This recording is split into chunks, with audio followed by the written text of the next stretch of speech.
Support comes from the Missouri Forest Products Association, honoring Arbor Day on April 26th, with an ongoing commitment to sustainable stewardship and conservation of Missouri's forests. ChooseWood.com. Welcome to St. Louis on the Air. I'm Sarah Fensky. When you think about the U.S. Army, you probably don't think of great music, but, well, maybe you should.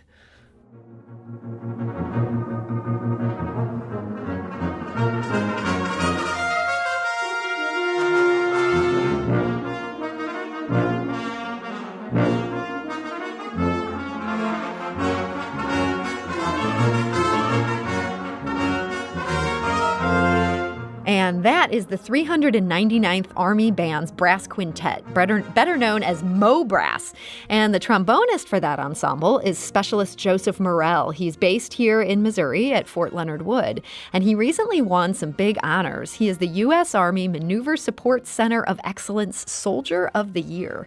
His service and that honor are part of his family legacy, and he's here today to talk about it. So, Specialist Joseph Murrell, welcome to the show. Afternoon, ma'am. How are you doing? Thanks so much for having me. So I want to start off by offering you some congratulations, but what does it mean to be the U.S. Army Maneuver Support Center of Excellence Soldier of the Year? It is a super big honor. It's been great to represent the band and this and all the units on post. It was a super awesome honor and a really great experience. So I've loved it. I understand this came out of the 2020 Best Warrior competition. What is that? Yes, ma'am. So the 2020 Best Warrior competition, there are a series of kind of boards and physical activities that happen prior to that. So we have multiple levels in the Army. You can think of them as, smaller boxes that fit into bigger boxes. So, we have different echelons like battalion, brigade, things like that. What's important to note is that there's a ton of competitions that happen prior to that. So my competition that happened in 2020, that was the year-long, the competition for the Soldier of the Year, was actually a culmination, and there were tons of people there with me who had won their individual competitions prior to that. So it's a kind of a culmination of physical training and boards, which are basically interviews with sergeants major and things of that nature about military history and stuff like that. This sounds like a lot of work that goes into this. What made you want to put yourself through that? Well, ma'am, to be honest, it was at the urging of my first line, who would be my civilian equivalent of a direct supervisor, and then also my squad leader. I got to the 399th Army Band, fairly recently, right around 2 years now. And after having some conversations with them, they just really encouraged me to apply myself and put myself out there. We also had a soldier from the 399th Army Band compete previous to that, and she was a humongous inspiration to me, and she won that competition last year. So that was kind of one of those impetuses, seeing her success. So the Army Band is back-to-back winners. Is that a coincidence that you guys are dominating this thing? Well, ma'am, I'd like to think it's not. Our leaders put a lot of emphasis. As Army musicians, you wouldn't necessarily think, oh, they're out there, qualifying on their M4s and doing a lot of shooting and warrior tasks. But we are out there, and our leaders are really good in the Army Band with emphasizing, not just being great musicians, but great soldiers. So they prep us really well, giving us a lot of opportunities to train and things like that. So, yeah, I like to think it's a direct result of our leadership. Now, you have what strikes me, at least, I'm not a military expert, but your background seems somewhat unusual for a soldier. I understand even after you got your undergraduate degree at the University of Louisville, you then got a master's degree from the University of Cincinnati College Conservatory of Music. It seems like you were sort of headed down a route of playing in the symphony. What makes a guy decide to go for the military instead? Yes, ma'am. It is, yes. So I went to the University of Cincinnati College Conservatory of Music, did the master's, and actually finished the doctorate program there. And wow. I was doing that, and I was teaching, adjunctly at Xavier University, which is in that area. And I was subbing with a couple different symphonies. And it was actually an audition I took with the Pershing Zone, which is one of the premier Army bands. I ended up not winning that position, But it was through that exposure that I started to learn about the active duty bands. I didn't know that this was even a career option, actually, not in any kind of real way. So that was the beginning of that journey for me, actually. Had you ever considered enlisting sooner? I feel like a lot of people do this when they're right out of high school or right out of college. Had it crossed your mind at either of those points? Well, actually, it is a funny story, ma'am. I had every intention of enlisting at 18 right out of high school. I talked to a Army band recruiter at the time. I grew up around the Fort Knox area, so it was the Dragoons back then, and they came to our band class, and I was like, that'd be a cool thing to do. And I talked to him, and the sergeant there was really good, and he said, "Hey, I heard you have a scholarship to college," and I was like, "Yes, sir," because I didn't know he was a sergeant, and he was like, "You should definitely go and do that. And finish your college, and if you still want to join the Army, it's not going anywhere." And so, I went down my career path and did some things and had a lot of great professional opportunities. Completely forgot that the Army was there, and when I came back, it still was there. So it's still there, and you're obviously doing great in it. But do the other guys that you're with, did they sometimes just seem absurdly young to you? Well, ma'am, I'm not. Well, when I came to basic training, everyone was young. There were two other. Everyone else was 17 and 18, basically, because of when I went in the summer. And we had two other of my battle buddies, and each of them were, a couple years older than me, and I joined at 28. So we kind of formed our old man group, and an old man group at 28. I love it. Yeah, it was a little. We were older. But in the Army band, especially 399th, I suppose I'm older, but I never quite feel that way. Honestly, I think maybe, without knowing for sure, that perhaps the average age for Army musicians is a little older. I have noticed that it's kind of typical for a musician in the Army band to actually have completed some kind of music degree prior to entry. That explains why you guys sound so good, and it's nice to have a little gravitas. It doesn't need to be all 18-year-old kids. I think that's great. I understand your family also has a long history in the military. Is that something that you knew about as you were growing up? Actually, ma'am, so what I did know was that my grandfather was a wounded Korean War veteran, and that he was in the infantry, and that he went to Fort Benning. So when I got sent to Fort Benning for basic training, I was super proud of that and excited. But I didn't know about our long history of family service until after I was in the Army, due to some research that was sitting there that our family had done already, that I just wasn't clued into because, I was off doing other things, or maybe out in high school, you're not paying attention to that kind of stuff. So I didn't learn about that until I actually, started following up on my grandfather and seeing, what I could learn. And it was at that point that my dad went, "Hey, you realize that, basically all of us have served in the Army back to the Civil War." I was like, "Actually, I did not." So. And this, the beginning of this long tradition is, to me, just an amazing story. Tell us what you have learned about Private William Murrell.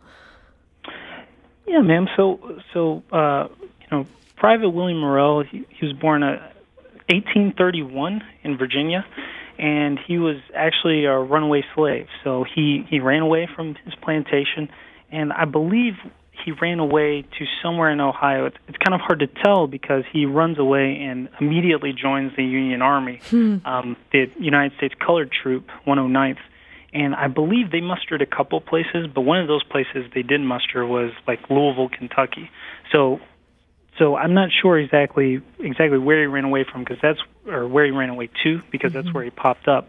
But so he runs away, immediately joins the Union Army, right around the latter part of the Civil War, and take parts in if he was a part of the United States Colored Troop the entire time, he took part in a ton of the important engagements there, including the pursuit of General Lee and actually being somewhere present during the ultimate surrender.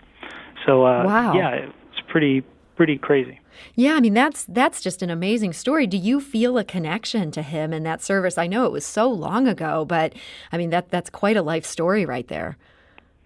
Oh, yeah, absolutely. It's funny, ma'am, because it's not something, when I initially thought about joining the Army as a musician, I kind of conceived of it as joining the Army to play music for soldiers, because I always grew up, really respecting soldiers and thinking that the sacrifice that them and their families make, just from a time perspective, was pretty incredible. So I thought, I don't have a bunch of debt. I got the freedom to kind of do, what I'd like to do. It'd be great to use my music to play for other soldiers. I didn't consider, becoming a soldier. That wasn't the first thought. But immediately after basic training, that's kind of how I felt, was that I was now a soldier serving soldiers. And so once I found out that, all of our family is served in the Army, and, hearing some of those statistics about, less than 1% of all America serves, it became apparent to me that it's really important that I kind of keep that tradition going. So it went from kind of I'd like to serve soldiers to, I'd like to make this a career and continue this family legacy. Now, as we mentioned, you rehearse with the 399th Army's Brass Quintet. This is one of 5 different small groups. What kind of music do you play within this quintet? Well, man, we do all kinds of stuff, and it is tailored to whatever we have going on. So if we're doing, a ceremony, just recently I was listening to the group play Audie Murphy's ceremony, which is, an award for NCOs, outstanding NCOs. We may play things that you would think of as military music for that ceremony. And for different kinds of ceremonies, we have different kinds of music. You're going to hear the anthem. You're going to hear the Army song. But we also customize some things. In my time there, we've played jazz. We've played big band stuff. We've also played, in the library playing for the kids some movie music. So we've done This Is Halloween, a whole Star Wars set and Star Trek set. So it's a pretty versatile ensemble and can be stuck in a bunch of different contexts and work out pretty well. So how have those kind of appearances been impacted by this pandemic that we're all living in? Have a number of those had to be canceled? Yes, ma'am. A lot of the things that would customarily be off posts, perhaps, we still support our ceremonies and the things we do on a daily basis. Some of the things that you would imagine to mitigate risk that we implement. So, for example, instead of being really close together, we are now further apart when we're playing. Sure. We're wearing masks, stuff like that. So there's been mitigation measures implemented for us, but we still carry on with our mission. And the context change, obviously. I understand you guys are going to make a comeback for those outside appearances next month. What's on the agenda for that? Oh, ma'am, I'm really not sure I can answer that. I've kind of been, buried in note cards. But I'd imagine we're, we got some stuff planned. You'll go where they send you, right? You're a good soldier. Absolutely, ma'am, wherever you need me. Well, so Specialist Murrell, you have such an interesting background, and it sounds like you have a lot of talents. Where do you see yourself in say, 10 years? Oh, ma'am, in the Army. So serving soldiers still, and eventually mentoring younger soldiers and being able to make an impact on the Army as a whole in a little bit broader of a context. So definitely here, and perhaps encouraging my sons to take part in that so we can keep this going. Wow. Well, Specialist Joseph Murrell, I want to thank you so much for joining us today. Yeah, absolutely. Thank you so much for having me. I really appreciate it. And as you heard there, Specialist Murrell, he is in. He sees the Army as his future, and it's great to hear about his family history there and also his honors as the U.S. Army Maneuver Support Center of Excellence Soldier of the Year. Quite a mouthful, but a great honor. As we wrap up today's show, I do want to share a note from a listener that made me smile. Yesterday on the show, we discussed Ruth Ferris, whose passion for steamboats and the Mississippi inspired what would become one of the most notable collections of river-related artifacts and documents. She's the subject of a new children's book. It's called Ruth's River Dreams by Elizabeth A. Pickard. But Ferris was also a beloved school teacher here in St. Louis, and our listener Richard Weil wrote in to share this about Ruth Ferris. She was my 5th grade teacher at community school, and I still remember her as the best teacher I ever had. I'm now 83. She took such an interest in each child, and of course her knowledge of steamboat lore was legendary. When a child in class wasn't paying attention, she would occasionally peg a piece of chalk in his or her direction. She had a good arm, just one of the many things we admired about her. I got a smile from that. I hope you did too. Monday on St. Louis on the Air, we'll explore the treatment of hospitality workers at Lumiere Casino and why the union representing them is worried. We'll also talk about ways to shore up health among frontline healthcare workers. And we'll meet a St. Louis native making waves for his juggling. Podcast episodes of St. Louis on the Air are available at stlpublicradio.org, or you can subscribe for free on Apple Podcasts, the Google Podcast app, or wherever you get your podcasts. St. Louis on the Air is produced by Evie Hempel and Lara Hamden, with production assistance from Aaron Dorr. The senior producer is Emily Woodbury. The executive producer is Alex Hoyer.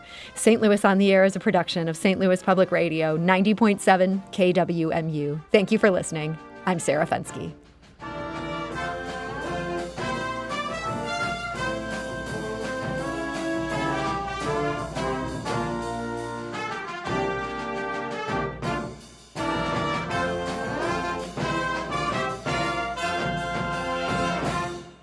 Support comes from the Missouri Forest Products Association, honoring Arbor Day on April 26th, with an ongoing commitment to sustainable stewardship and conservation of Missouri's forests.